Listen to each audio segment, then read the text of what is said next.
Eu tive, na minha vida, questões pessoais minhas que impactaram muito. E, assim, eu tive exatamente essa diferença de ideologias e de ideias personificada no meu casamento, tá? E essa ideia de demonizar o casamento já não é nem da década de 60, tá? É bem de antes. O movimento iluminista já começou com isso, lá no século XVIII. E aí começou aquela questão de questionar a autoridade, etc., que na época partia muito da Igreja Católica, essa autoridade. E o pai também era a autoridade no seio familiar. O pai, aquela questão do patriarcado, que hoje falam demonizando esse termo, etc. Mas o pai, de fato, exercia uma autoridade quase que absoluta dentro da família. E, para além disso, esse questionamento ele foi se estendendo até chegar no seio familiar. Aí o Raul caiu, ele está aí, acho que ele saiu. E aí o que acontece? Esse questionamento ele foi se estendendo de várias formas ali no iluminismo até chegar no seio familiar. O próprio movimento comunista de Karl Marx também fala muito da família, da questão da natureza burguesa e etc. E ele tece muitas críticas a isso. E eu acho que isso foi desde o movimento iluminista, passando pelo comunismo até chegar nos dias atuais, essa crítica ela foi se aperfeiçoando e foi se difundindo tanto que chegou um determinado momento que ela acabou sendo normalizada. De modo que hoje acabou sendo o contrário.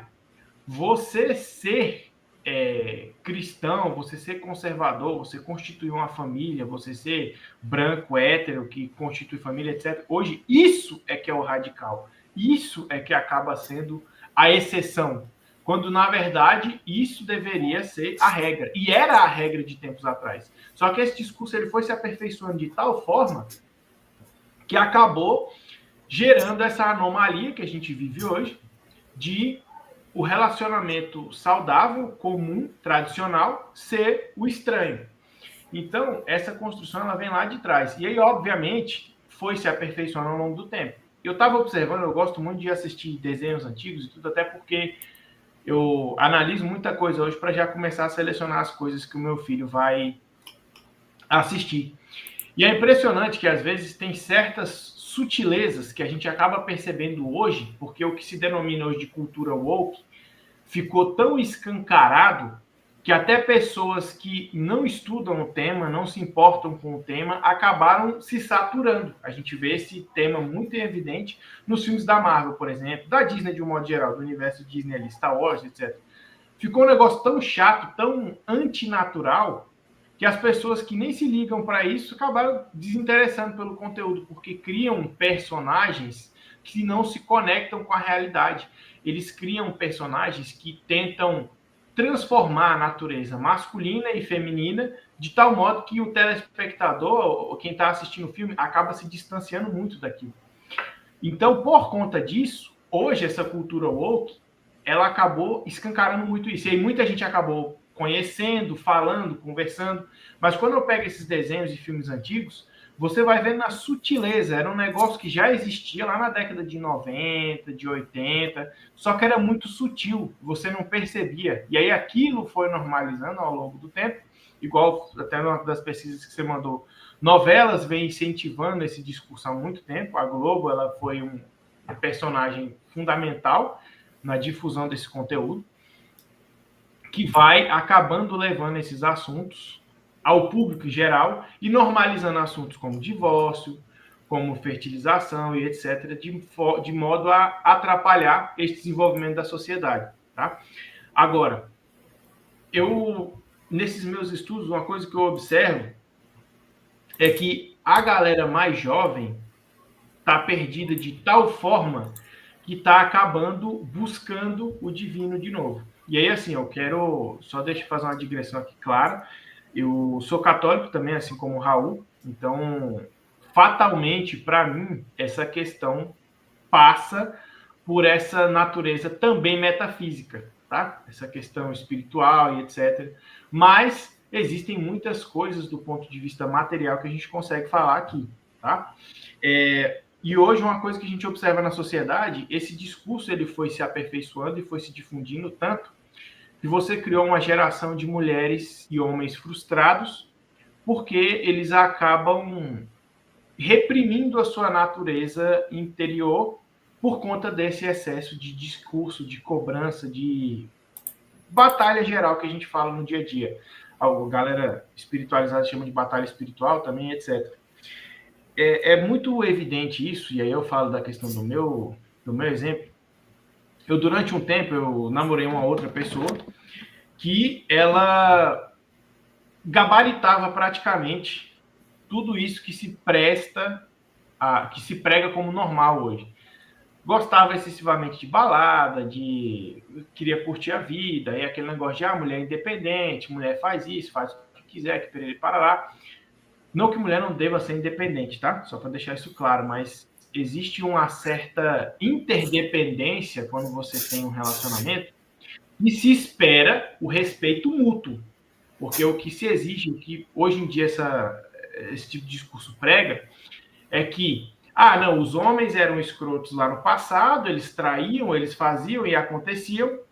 Ao invés da mulherada aprender com isso, falar, porra, aquilo me machucou e tal, é paia, não é legal. E aí os homens agora enxergando esse lado, ao invés de tentar equilibrar, não, o que essa mulherada quer fazer? Não, agora que eles fizeram, agora eu vou ser escroto, eu vou ficar com quantos caras eu quiser, e etc, etc, etc.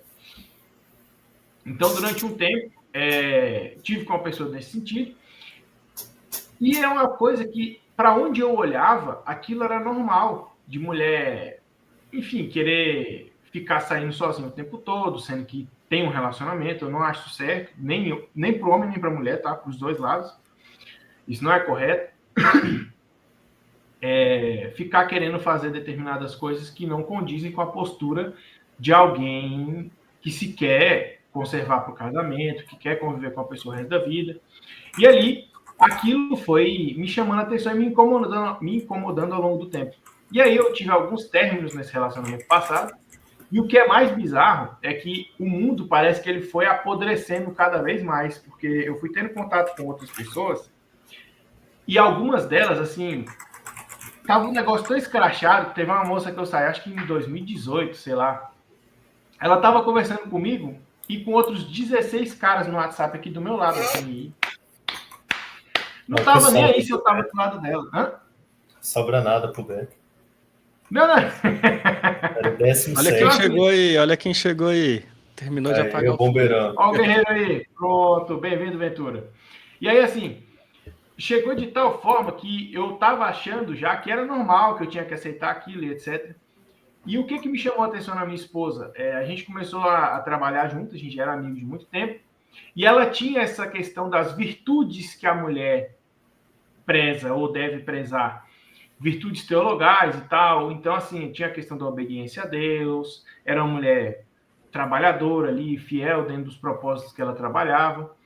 Então, aquilo me chama muita atenção. Eram valores muito diferentes daquilo que se prega hoje em dia. E tem várias estatísticas que mostram que as mulheres mais novas estão cada vez mais à esquerda e os homens mais novos estão cada vez mais à direita. E aí, com todo aquele apanhado de valores que se tem para os dois lados, né? Então, eu acabei me casando com a minha esposa em questão de 2 meses, porque quando você enxerga, foi muito rápido. O padrão de hoje, assim, a gente namorou e casou no intervalo de 2 meses, aí a gente já está junto há quase 4 anos.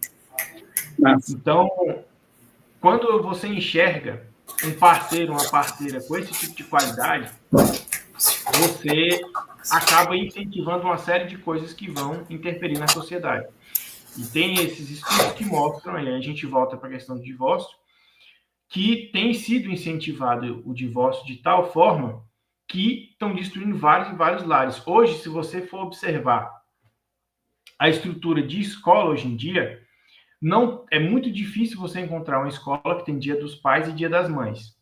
E aí, no primeiro momento, eu tinha ficado meio pé da vida com isso, que eu ia falar, pô, na hora que eu vou ser pai, não vai ter Dia dos Pais, sacanagem essa palhaçada aí e tal, achando que era algo puramente ideológico. E aí eu fui conversando com outras pessoas, falando, não, cara, na verdade não tem nada a ver isso aqui. Hoje em dia, a exceção é pai e mãe casado. Normalmente, a criança só tem a mãe, ou é criada pela avó ou pelo avô, E o pai e a mãe somem no mundo, às vezes não dá nem notícia e tal, não aparece nas apresentações da escola. Aí, para não constranger aquelas crianças, você acaba criando esse tipo de ambiente. Então, assim, esse tipo de cultura foi sendo alimentada ao longo dos anos, gerou isso que a gente tem hoje. Uma série de mães solteiras, ou às vezes avós que criam as crianças. E pior, tem casos que às vezes a mãe cria e ela meio que cria uma relação quase que marital com o filho, por exemplo. E aí ela fala, olha só, você vai ser protegido, você não vai ter absolutamente nenhum obstáculo na sua vida, eu vou te proteger de tudo, mas eu quero você sempre aqui comigo. E aí fica aquela relação umbilical que não se esgota. Um livro que eu, inclusive, recomendo muito a leitura é esse aqui, ó, 12 Regras para a Vida, Muito bom. Jordan Peterson. É muito bom esse livro, e ele fala bastante sobre isso.